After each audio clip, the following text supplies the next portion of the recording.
Vous êtes là, excusez-moi. Je m'appelle Sylvie et aujourd'hui, je vais vous partager mes 7 clés pour démarrer votre journée sur des chapeaux de roue, afin de faire de chaque journée un jour exceptionnel. Vous serez tous et toutes d'accord avec moi. Je dis que souvent, on n'a pas envie de s'extirper de notre lit, surtout l'hiver, quand on est bien au chaud sous la couette. On essaye de profiter le plus longtemps possible de son confortable lit. Par conséquent, comme on dit chez nous, on est à la bourre. On court afin d'être prêt à temps et c'est là que les choses se corsent. Tout va de travers. On ne trouve pas la tenue qu'on voulait absolument mettre aujourd'hui. Il n'y a plus de pain pour faire les casse-croûtes des enfants. Votre aîné vous apporte un document à signer d'urgence pour l'école. Le café est brûlant et de surcroît, vous allez encore devoir faire face aujourd'hui sur votre petit déjeuner, car l'heure tourne à une vitesse phénoménale. Ensuite, vous devez crier après votre ado qui vous a piqué votre dentifrice et qui va rater son bus s'il n'accélère pas le mouvement. Et pour couronner le tout, votre petite dernière vient de renverser son chocolat chaud sur les robes que vous veniez de lui mettre. Stop! Il est temps de réagir. Suivez-moi. Je vous donne les 7 clés qui vous permettront de changer ces matins cauchemardesques en moments de plaisir, ce qui vous apportera dynamisme, énergie positive et bien-être pour tout le reste de la journée. Allez, on y va?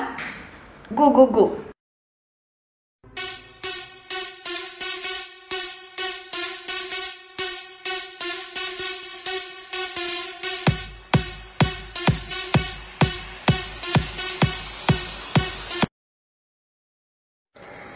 Préparer ce qu'il est possible la veille. Ah ben oui, il faut être organisé. Donc tout ce que vous pouvez faire la veille, faites-le. Ça vous permettra d'avoir un peu d'avance pour le lendemain. Donc ici j'ai mis quelques images. Je pense par exemple au casse-croûte si vous avez des enfants. Moi je les prépare la veille, je les mets dans le frigo. Je prépare déjà mon presse-fruits et mes fruits, en tout cas ceux qui ne sont pas au frigo. Voilà, j'ai mis une bourse de monnaie parce que des fois il faut payer la cantine des enfants ou les photos de classe, enfin voilà. Donc tout ça est préparé la veille aussi. Les piles de vêtements pour les plus petits, mes vêtements à moi aussi. Les petits bijoux, les élastiques, les serre-têtes, enfin voilà, tout ce qui est un peu gadget. Les chaussures, les sacs de gym ou de natation. Le journal de classe est signé et le cartable est en ordre. Donc les devoirs faits, les petits mots dans le journal de classe éventuellement, le matériel à apporter, etc. Voilà, la collation est déjà dans le sac aussi. Donc voilà un peu une idée de tout ce qu'on peut déjà préparer la veille pour prendre de l'avance.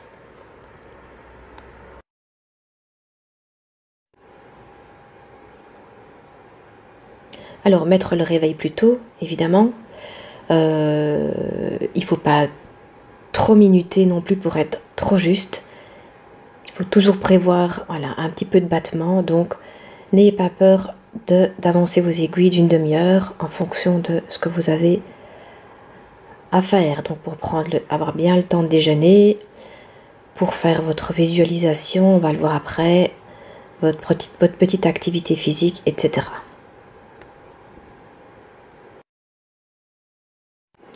Alors, la troisième clé, je dirais que c'est de boire un verre d'eau au réveil. Donc, munissez-vous d'une petite bouteille d'eau que vous remplissez la veille, vous la mettez sur votre table de nuit. Surtout ne pas boire à la bouteille pour éviter de faire entrer les bactéries. Donc, boire un verre d'eau au réveil permet d'abord de rééquilibrer la balance hydrique.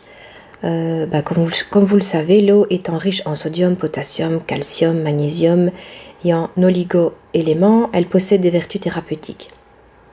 Aussi, l'eau permet d'activer le métabolisme et permet de booster les organes, plus particulièrement le cerveau, pour être plus performant au cours de la journée. En effet, notre cerveau est constitué de 80% d'eau. Il faut bien sûr l'hydrater pour que les neurones soient plus performants. Ainsi donc, boire de l'eau au réveil favorisera la concentration avant d'attaquer une longue journée de travail ou d'études pour les étudiants. De plus, boire un verre d'eau à jeun va agir comme un coupe-faim. Et vous avez seulement besoin d'une quantité moindre de votre boisson de petit déjeuner après cela. De plus, ce verre d'eau va aider à brûler les calories et pour cela, il est nécessaire que notre métabolisme fonctionne à une vitesse adéquate. Donc le fait de boire un verre d'eau le matin est également la solution radicale pour nettoyer toutes les toxines et remettre la machine en route. Car lorsqu'on dort, non seulement on se déshydrate, mais la position allongée favorise l'accumulation des toxines dans l'organisme, surtout au niveau du gros intestin. Donc boire de l'eau à une température ambiante au réveil permet de déshydrater son corps. Ceci vous permet de conserver la beauté et l'éclat naturel et sain de la peau, de conserver la vitalité de l'organisme et de tous les organes car l'eau tiède réveille aussi le système digestif et le purifie en nettoyant le tube digestif. En anglais, on parle d'ailleurs de flushing. C'est une façon de tirer notre chasse d'eau intérieure après la nuit. C'est pas très glamour, mais cependant tellement vrai. Ainsi donc, boire un verre d'eau au saut du lit reste une excellente façon de prendre soin de votre organisme dès le réveil.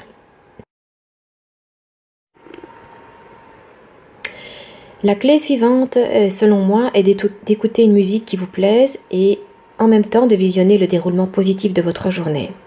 Alors pour le choix de la musique, certains préféreront une musique style relaxation où on entend par exemple le bruit de l'eau et des oiseaux. D'autres comme moi préféreraient une musique qui leur donnera de la pêche. Cela peut aussi varier d'un jour à l'autre, donc mon conseil est de mettre plusieurs musiques que vous aimez dans votre téléphone et selon votre humeur du jour ou selon la journée qui vous attend, vous pourrez adapter votre écoute musicale. Personnellement, je n'écoute pas la même musique s'il s'agit d'un dimanche en hiver ou un jour de boulot où le soleil brille déjà à travers les fenêtres de ma chambre ou encore quand il s'agit d'un jour de fête. Simultanément, portez votre attention sur le déroulement de votre journée. Mais au lieu de vous focaliser sur les soucis éventuels, qui n'arriveront peut-être sans doute jamais, visualisez plutôt votre journée de manière idéale. Donc voilà, les enfants vont être adorables et câlins, votre patron vous accueillera avec sympathie, la réunion que vous avez fin de matinée se déroulera de manière très satisfaisante et des solutions très pertinentes y seront trouvées.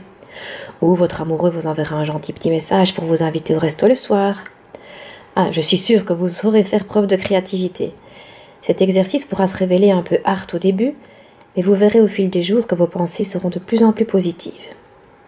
La pensée positive n'est en rien ridicule, surtout si elle peut contribuer à vous mettre de bonne humeur et à vous rendre heureux, car se lever du bon pied, ça se joue aussi et surtout dans la tête. Ainsi, n'hésitez pas à visionner même les petits détails et imaginer le meilleur scénario pour chaque journée, car cela vous aidera très fortement à réaliser vos objectifs. Votre cerveau ne peut pas faire la différence entre ce qui est réel et ce qui est imaginé. Par conséquent, la visualisation positive est puissante, car elle permet de créer votre propre réalité, celle que vous souhaitez voir s'accomplir. En pratiquant la visualisation positive chaque matin et même durant la journée ou au coucher, je peux vous certifier que votre vie changera et deviendra de plus en plus heureuse. Alors, n'ayez pas peur d'en abuser.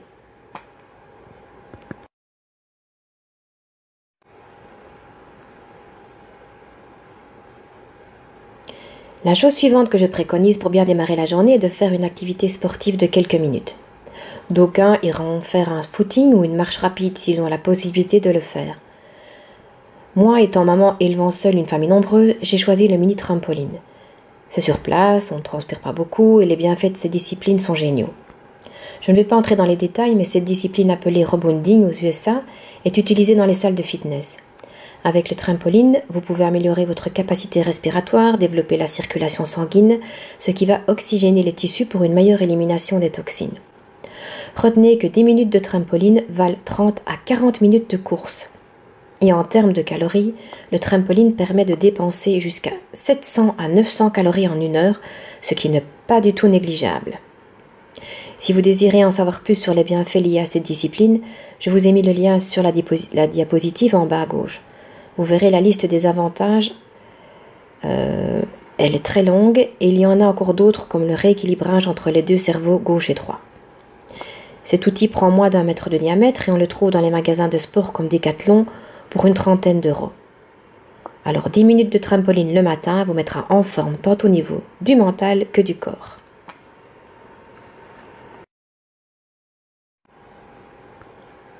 À présent, venons-en au petit déjeuner équilibré.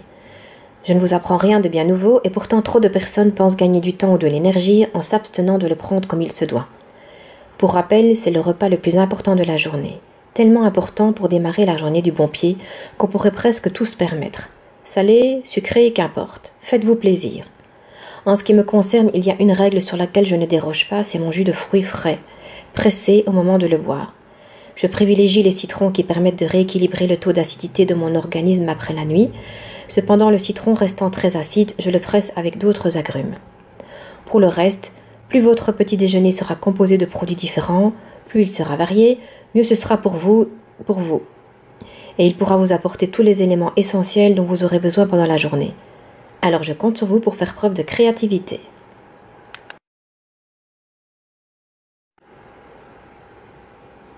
Pour terminer, attaquons le dernier point et non le moindre.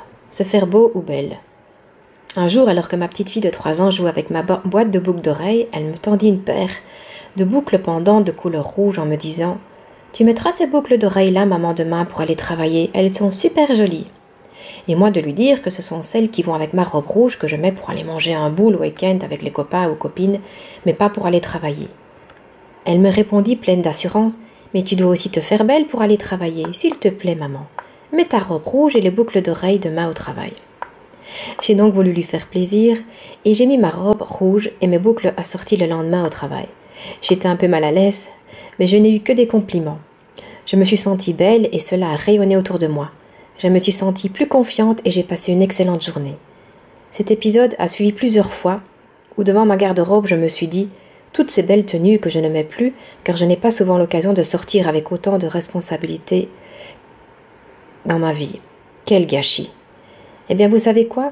À présent, je mets ces tenues pour aller travailler. Bien sûr, je ne me maquille pas de la même façon que quand je dois sortir.